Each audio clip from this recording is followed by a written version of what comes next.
I thought their first pick was fascinating. Who only they know, and maybe they'll admit it, but they're in a weird way for a team that like is like cocky. They don't tell their own shit that often. Like they don't come out and say like we were going to take Anthony Richardson. Right? It might come out in a year like they were all dialed in on that, like that was going to be their pick, and maybe they would have. They're smart. They wait for the guy to hit before they say that. Yeah, like he was our number one guy on the draft board. Remember that was good with Russ. Well, and this would be the classic, like Jalen Carter gets arrested, it'll leak out like we have no problem taking flyers, but we were never touching him, And I think them passing on that guy, which they've taken over the years, I wonder if they went like, let's just take a guy that we view as Richard Sherman, as a wired like a Baldwin, just our type guy that we consistently won with in Witherspoon. Like they didn't really overthink it there. He was widely considered the number one DB on everyone's board. And like in the immediate, I would say Jalen Carter would be a problem. Like that's a tough guy for Burford to block, right? Like right now they did one-on-ones. If I had to put $100 who's going to win the first rep, like I'm probably leaning Jalen Carter. Now there's more to it. Like can he get in trouble? I mean, Jalen Carter is considered shitty draft. He's an elite player in any draft. 2 years ago, that draft that had 14 guys drafted off the team, it was like, well, Jalen Carter is the most talented guy on the whole group. Like of all the guys drafted, he was the number one talent. That doesn't mean he's gonna have the longest career or anything, but like he was much more talented than Jordan Davis, who went 12 or 13 last year to the Eagles. And Seattle, I give them credit because I'd say historically, like, kind of that's who they want. Yeah. And they're just like, let's just go with the guy that's fucking wired like the guy we want. Right? Because ultimately, Jamal Adams is wired like they want. He just has limitations as a player, can't cover. But I do think he like cares about football. He just gets injured now all the time. But like he wants to play football and like he just wants to be all in on just kicking ass and taking names. He just can't cover, and obviously injuries now just.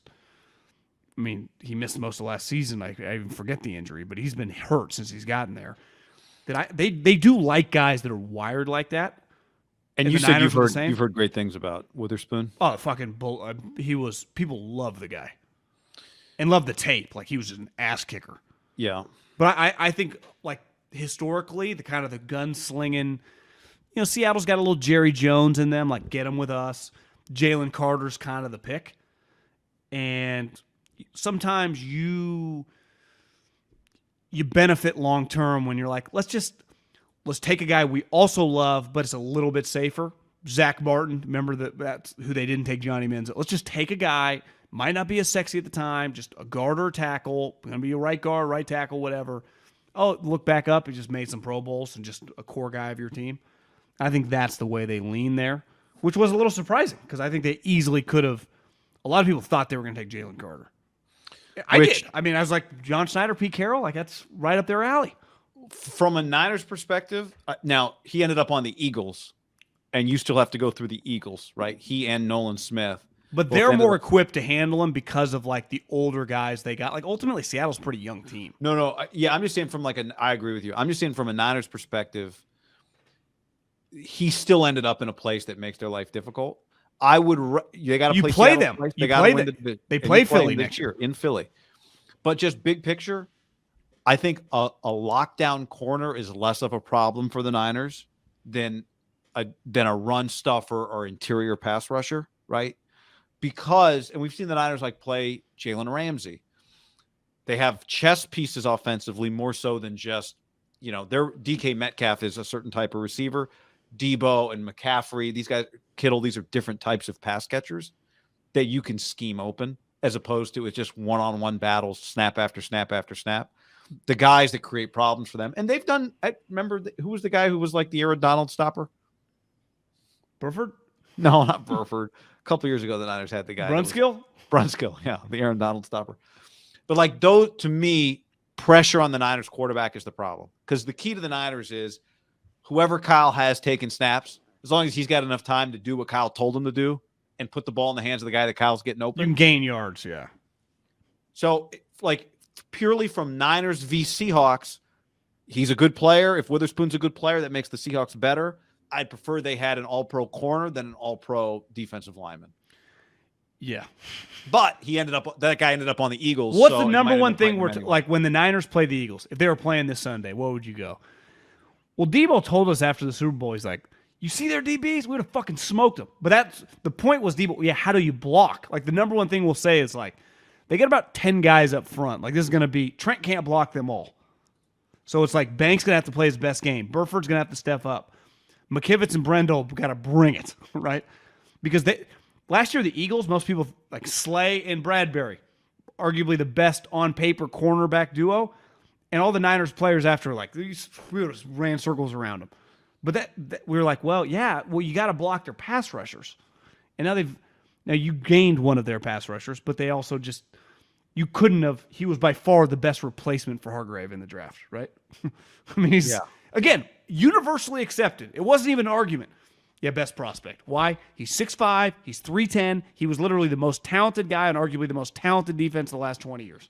That had 14 players get drafted and 7 go in the first round. Feels like he got lucky going to Philly. Like how many places would you say if you were his agent and you were like a little unsure about him, the guy, like, we need somebody. You'd be like, you don't want him to go to the Niners. Obviously, that was not a possibility. You'd want him to go to Seattle. They didn't do it. You'd want him to go to Philly. You want him to go somewhere where he's not walks in immediately and goes, I'm the best player here. Yeah. Where now he walks into his... And with a solidified organization, like a head coach and GM that can kind of tell him what to do. Well, here's the other thing. Their careers aren't made. I watched some of the press conference of... For some reason, I thought Nolan Smith was a little smaller. Well, because everyone talks about him like he's small. Sitting next to Jalen, who's obviously enormous, Nolan looked huge too. I'm like, these fucking guys...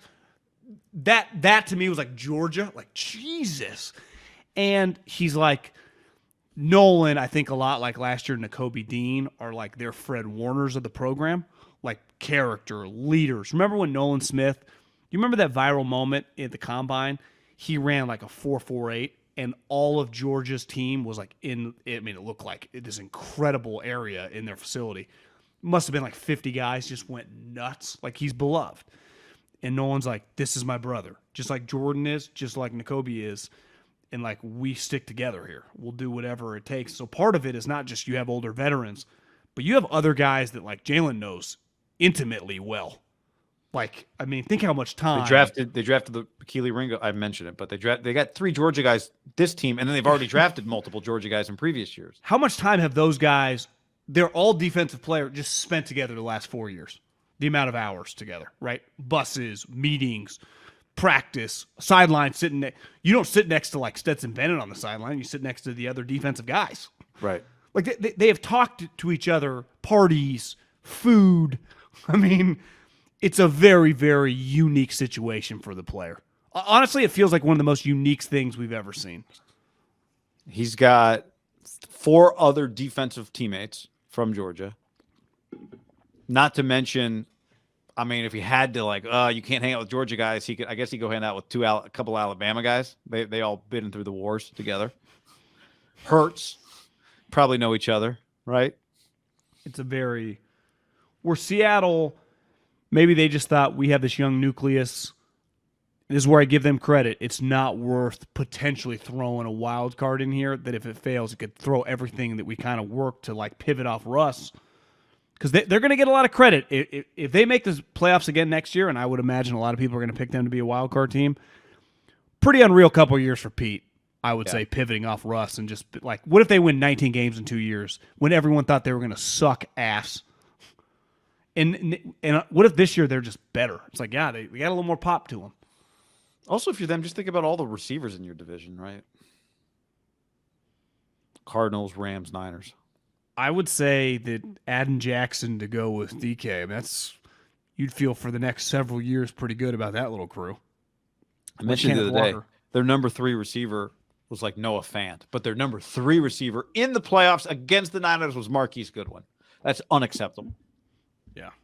So whatever that guy is, like he's gonna be, and he played on that. He kind of has been on that team where there's a bunch of really good receivers around you.